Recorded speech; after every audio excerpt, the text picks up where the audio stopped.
पैसे का घमंड। Listenable story. जतिन की कार स्कूल के गेट के पास पहुंची। जतिन गाड़ी से उतरने से पहले अपना बैग और बोतल संभाल रहा था। तभी गाड़ी के बाहर एक भिखारिन गोद में बच्चा लिए आकर खड़ी हो गई और शीशे पर खटखट करने लगी। जतिन को बहुत गुस्सा आया। वह गाड़ी से उतरा और बोला, अरे गाड़ी रुकी नहीं कि तुम लोग मांगने आ जाते हो? शर्म नहीं आती? भिखारिन ने कहा, बेटा कल से कुछ नहीं खाया है, कुछ पैसे दे दो, बच्चा भी भूखा है। जतिन ने फटकारते हुए कहा, चल भाग यहाँ से, मुझे वैसे ही देर हो रही है। तभी पास में खड़ा उसका दोस्त रवि बोला, ये लो मेरा लंच, तुम खा लेना और ये पैसे भी रख लो, बच्चे के लिए दूध खरीद लेना। रवि को देखकर जतिन थोड़ा सा झेप जाता है। वह भिखारिन खाना और पैसे लेकर द्वैन देकर चली गई। जतिन ने कहा, यार तू क्यों इन लोगों को सर पर चढ़ा लेता है? तुझे पता भी है कल से रोज तेरे पीछे पड़ जाएगी। वैसे अब तू खाएगा क्या? खाना और पैसे तो तूने उसे दे दिए। रवि बोला, हम जिस लायक हैं हमें औरों की मदद करनी चाहिए। आज का लंच तेरे टिफिन में से खा लूंगा। क्यों नहीं खिलाएगा क्या?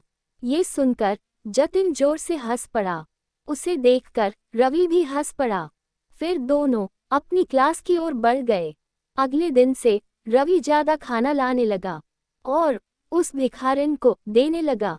जतिन को ये सब पसंद नहीं था। एक दिन उसने रवि से फिर बात की, यार तेरे पास पैसे फालतू हैं क्या, जो इन लोगों पर लुटाता रहता है? रवि बोला, मेरे पास तो इतने पैसे नहीं हैं, लेकिन अच्छे काम के लिए कभी पीछे नहीं हटना चाहिए। मैंने अपनी माँ को सारी बात बताई, अब वो उसके लिए अलग से खाना बना देती हैं, साथ ही बच्चे के लिए भी कुछ न कुछ भेज देती हैं। अब तो इनसे एक रिश्ता सा हो गया है। मेरी बात मान, एक बार तू भी किसी की मदद करके देख, तुझे कितना मजा आएगा। जतिन कहता है, मेरे पापा कहते हैं कि हमारी मेहनत का पैसा हम किसी पर क्या लुटाएं। मेरे परिवार में कोई भी दान वगैरह नहीं करता है, और अगर करता भी है तो टैक्स बचाने के लिए। रवि हंसकर जवाब देता है, ठीक है, अपनी अपनी सोच है, हम क्या कर सकते हैं। इस पर जतिन बोलता है, देख ये भिखारी ऐसे ही रहेंगे और तुझे भी लूट लूट कर भिखारी बना देंगे। मेरे पास तो पैसे की कभी कमी नहीं होगी, पर तेरा भविष्य मुझे खतरे में दिखाई दे रहा है। रवि कहता है, एक काम करते हैं, कॉलेज खत्म होने के बाद एक बार यहीं मिलने आएंगे, फिर बताएंगे कि कौन कहाँ तक पहुँचा। जतिन रवि से मिलने का वादा कर लेता है। कुछ ही सालों में दोनों दोस्त अलग अलग कॉलेज में एडमिशन ले लेते हैं और अपनी पढ़ाई में लग जाते हैं। कॉलेज के बाद दोनों बिछुड़ जाते हैं। एक दिन जतिन अपने स्कूल के सामने से गुजर रहा था। तभी उसने देखा कि स्कूल के पास ही एक छोटी सी दुकान है। बच्चों के खाने पीने का सामान बेचने की उस पर एक छोटा सा लड़का और उसकी माँ बैठे थे। जतिन पहचान गया कि ये तो वही भिखारिन है जिसे रवि अक्सर पैसे दिया करता था। उन्हें देखकर उसे रवि की याद आ गई, लेकिन वह उसे कहाँ ढूंढे। कुछ ही देर में वो अपने ऑफिस पहुंच जाता है। ऑफिस में उसका मैनेजर जतिन से मीटिंग करता है। सर, आपके पापा के जाने के बाद पूरा बिजनेस ही बैठ गया। एक गलत साइट पर बिल्डिंग बनाकर सारा पैसा डूब गया। अब एक प्रोजेक्ट है, अगर यह हमें मिल जाए तो काम बन सकता है, वरना 2 महीने में कंपनी और घर दोनों नीलाम हो जाएंगे। जतिन बोलता है, मैं जानता हूँ, पता नहीं किसकी नज़र लग गई हमारे बिजनेस को। आप इस प्रोजेक्ट की डिटेल मुझे भेज दो। कल उस नए इंजीनियर से मैं खुद मिलकर उसे प्लान समझाता हूँ। हमें किसी भी कीमत पर ये प्रोजेक्ट लेना ही पड़ेगा। अगले दिन जतिन जल्दी से तैयार होकर प्रोजेक्ट की फाइल लेकर सरकारी दफ्तर में पहुंच जाता है। वहां वह इंतजार करने के बाद इंजीनियर के केबिन में पहुंचता है। जतिन बोलता है, उद्धरण, सर ये प्रोजेक्ट रिपोर्ट देखिए, हमसे अच्छी बिल्डिंग कोई नहीं बना सकता। एक बार देख तो लीजिए सर। तभी वो गौर से देखता है, ये तो उसका दोस्त रवि था। उसे देखकर जतिन बहुत खुश होता है। रवि भी सीट से उठकर उससे गले मिलता है। जतिन कहता है, अब तो मुझे कोई चिंता नहीं है, तू है तो मेरा सारा काम हो जाएगा। ये सुनकर रवि कहता है, जतिन, ये प्रोजेक्ट मैं तेरी कंपनी को नहीं दे सकता हूँ। तेरी कंपनी ने जो बेईमानी से गलत जगह बिल्डिंग बनाई, उससे तुम्हारी रेपुटेशन खराब हो चुकी है। मैं तो क्या, इस शहर में तुम्हें कोई भी प्रोजेक्ट नहीं मिलेगा। ये सुनकर जतिन रवि के पैर पकड़ लेता है। यार ऐसा मत बोल, मैं सड़क पर आ जाऊंगा।